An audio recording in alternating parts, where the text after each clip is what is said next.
This is No Tears for Black Girls. She was a 17-year-old runaway, leaving the Bay Area behind for Los Angeles and lured into a life of prostitution. Her parents tried to rescue her, but according to prosecutors, when those efforts failed, they devised another plan: to kill her alleged pimp.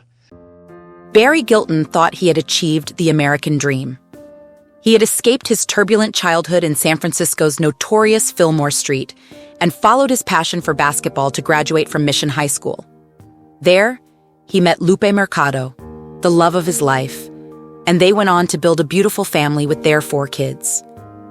Yet by 2012, Barry and Lupe's world was quickly crumbling before them when their teenage daughter, Letizia, was lured into the dangerous world of human trafficking.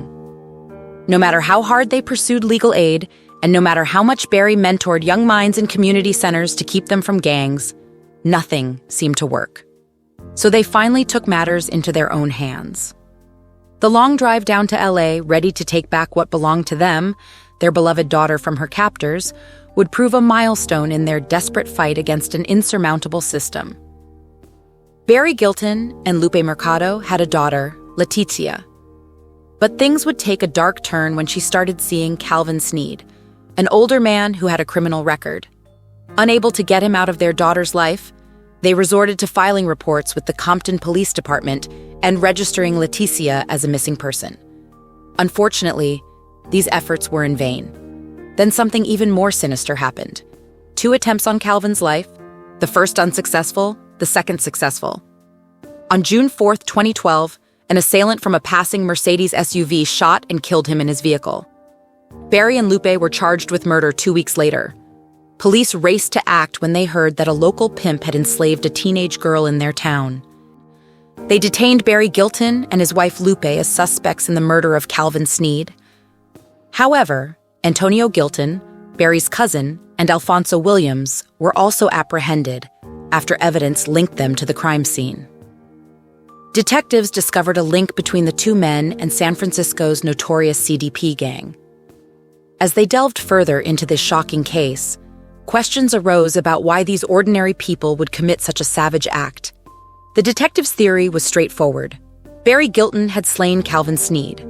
His cousin, Antonio Gilton, and their accomplice, Alfonso Williams, all members of the notorious CDP gang, were part of the plot.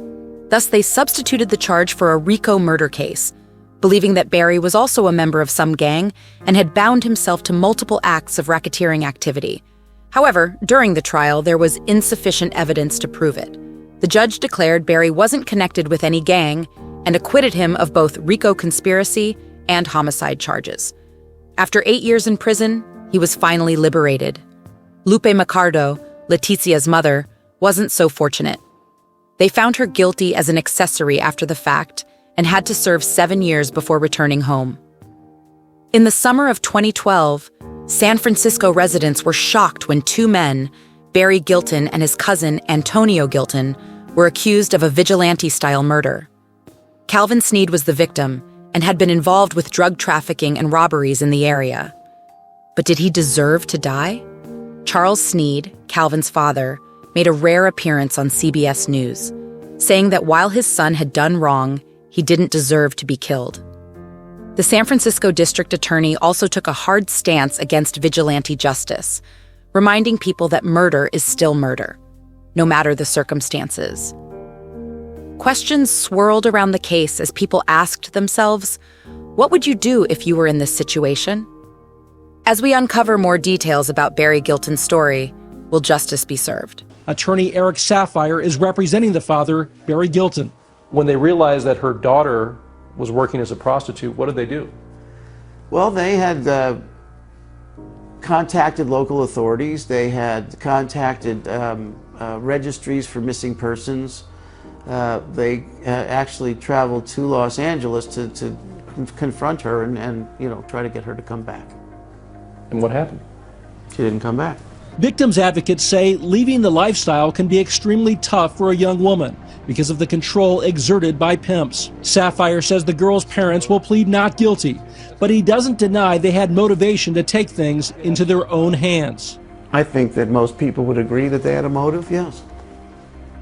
They had a motive to kill their daughter's pimp. Well, I think most people would agree that that's a motive, yes. A Los Angeles TV station tracked down the alleged pimp's father, who says while his son had plenty of sins, the fact of the matter is, he didn't deserve to die. That's the bottom line.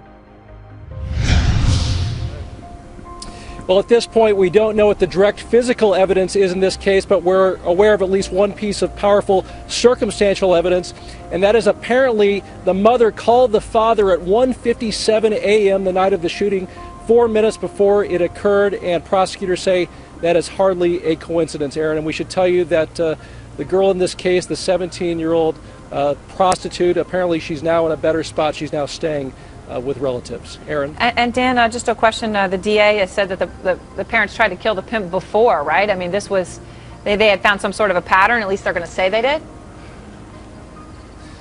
That's right. That's in the complaint that apparently in May, late May, just about a month ago, they say the parents actually drove to Los Angeles, found the pimp there, and actually fired around at him. He was shot, apparently not seriously injured. Then just a couple weeks later, they tracked him down here to San Francisco and then confronted him again, and that time they were successful, according to prosecutors.